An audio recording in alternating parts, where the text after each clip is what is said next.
On a vécu cette période un peu comme tout le monde, sauf que, comme vous le disiez, on a l'avantage d'avoir terminé plus tôt. Malheureusement, à l'époque, c'était un désavantage, mais c'est vrai que ça a été un peu plus simple à gérer puisqu'on n'a pas eu à gérer la période de est-ce qu'on termine le championnat ou on ne termine pas, vu que nous, on était éliminés, c'était un petit peu plus simple. Les joueurs commençaient déjà à partir, donc on va dire que l'intersaison, c'est tombé en plein milieu de l'intersaison en plus, donc c'était un peu plus simple à gérer. Après, il y a comme pour tout le monde, gérer l'angoisse, les salariés, voilà. Mais en tout cas, il n'y a pas eu ce côté qui est difficile à gérer de savoir si on terminait ou pas le championnat. Il y a un suivi avec les joueurs? Bon, on a un suivi avec les joueurs, on a un suivi avec le staff, puisque le staff est toujours là, avec l'administratif, les commerciaux. Donc, il y a quand même de quoi faire pour, je dirais, gérer l'activité. Ouais. Alors, comment vous voyez la suite? Alors, c'est vrai que vous allez reprendre normalement en septembre, donc il y a du temps. Mais comment vous l'appréhendez? Est-ce que vous avez des infos? Est-ce que vous avez discuté avec la Ligue, avec la Fédé, enfin avec le ministère? Comment ça se passe aujourd'hui? Aujourd'hui, les informations déjà du ministère, elles tombent au fur et à mesure. Donc, elles arrivent en fonction des informations qu'ils ont sur le virus.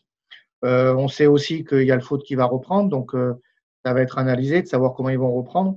Nous, normalement, en théorie, on reprend les premiers matchs officiels dans une version dite normale le 15 septembre à peu près. Mais on est déjà en réunion et c'est pas finalisé entre les présidents de Ligue Magnus et puis la fédération pour décaler cette reprise. Alors aujourd'hui, on ne sait pas encore quand, si elle va être décalée au 15 octobre, au 1er novembre ou voire même plus loin. L'idée, c'est de se donner du temps. L'idée, c'est de se donner un peu plus de temps. L'idée, c'est de se donner du temps déjà pour plusieurs raisons. C'est que on ne connaît pas toutes les contraintes, donc d'accueil du public, d'accueil d'organisation de match. Donc plus c'est tard, plus on connaîtra ces contraintes. Pour faire venir les joueurs étrangers, on ne sait pas s'il y aura des quatorzaines ou pas. Donc à un moment donné, plus c'est tard, mieux c'est. Et puis il y a aussi la partie spectateurs. On en a parlé, mais partenariat, où plus on reprend tard dans la saison, plus ça laisse aussi le temps à nos entreprises partenaires de pouvoir, je dirais, amortir ce qui s'est passé sur les mois d'avril-mai et d'avoir une activité qui soit, on va dire, le plus normal possible à partir de septembre. Quoi. Alors justement, il y a des budgets à boucler, il y a peut-être des sponsors qui n'avaient pas tout à fait payé et vous aviez un budget à présenter devant la DNCG, comme on dit. Ça s'est bien passé, vous n'avez pas eu de retrait de sponsors? Aujourd'hui, en tout cas pour la prochaine saison, on n'a pas encore discuté de cela avec l'ensemble de nos partenaires. Donc les retraits, on n'en a pas. On a déjà des contrats pluriannuels, donc on sait qu'on a une masse déjà, hormis évidemment des faillances, mais qui est reconduite. Après, on a des partenaires qui sont sur des enveloppes, on va dire plutôt moyennes, ce qui fait que on n'est pas dépendant d'un gros partenaire en tout cas. Donc ça permet, je dirais, de consolider notre approche au niveau des entreprises et du partenariat. Et après, au niveau de la DNCG, on a présenté les comptes.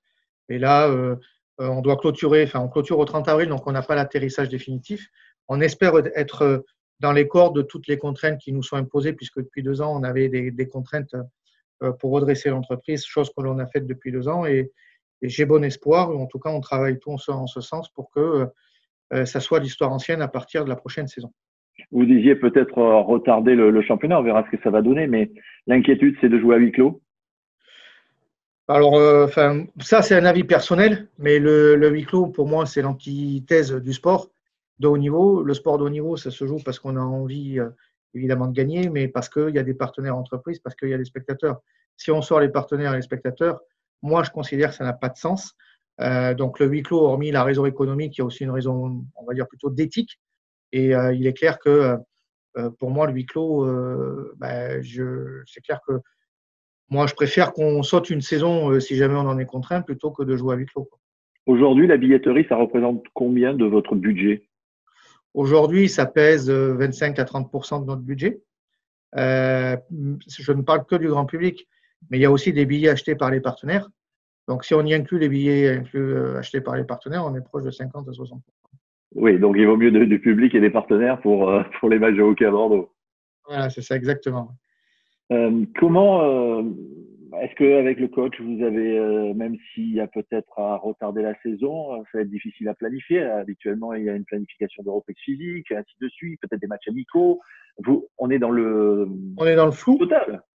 On est dans le flou sur la date de reprise. Ce qui est sûr, c'est qu'elle ne sera pas avant, donc au plus tard. Mais même si on prend un peu de retard maintenant, on sait que c'est repoussé. Donc, enfin, ça risque d'être repoussé. Donc, ça n'est pas trop contraignant. Et puis, ça l'est pour toutes les équipes. Donc, ben, de toute façon, avec ce qui s'est passé avec le Covid, aujourd'hui, le maître mot, c'est adaptabilité et c'est flexibilité. Donc, ben, ça en fait partie.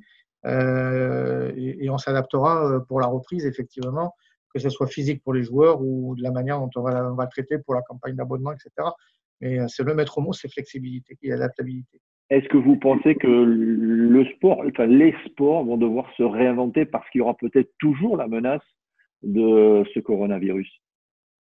Ouais, les sports doivent se réinventer ou en tout cas, oui, réfléchir à être de plus en plus autonomes. Ça, c'est un état de fait, mais c'est tous les secteurs d'activité, parce que si réellement le Covid ben, dure dans le temps, et même si de toute façon l'être humain s'adapte, c'est-à-dire qu'on va apprendre à vivre avec aussi, et on le voit déjà, on vit plus pareil aujourd'hui qu'il y a 2 mois, donc ça veut dire qu'on s'adapte, mais il y a clairement des secteurs d'activité comme la restauration, le monde de la nuit, et donc le monde du spectacle aussi, ben, il faudra qu'on s'adapte de manière différente, parce que effectivement, on sera dans les territoires un peu enfin, un peu, on va dire, en danger si le Covid persiste.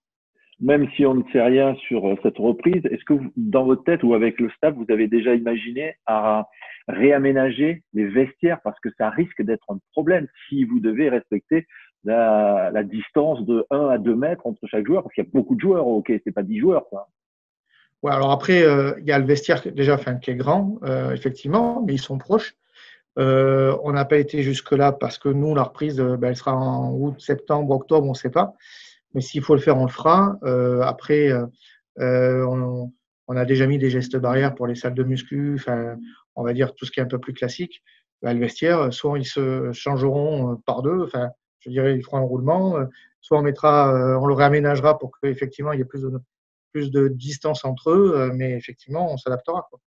Alors il y a ce Covid, mais comment se portent aujourd'hui les boxeurs de Bordeaux? Les boxers se portent mieux qu'hier et j'espère moins bien que demain.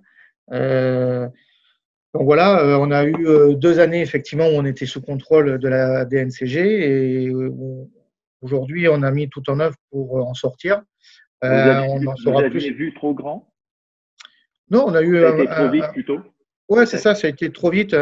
Alors après, c'était il y a 2 ans maintenant, mais à l'époque, effectivement, on a eu une crise de croissance et on a été trop vite dans le développement et pas assez, je dirais, dans le contrôle des charges et de tout ce qui pouvait être fait. Donc, évidemment, il y a eu un grand écart qui a été comblé par l'ensemble des associés.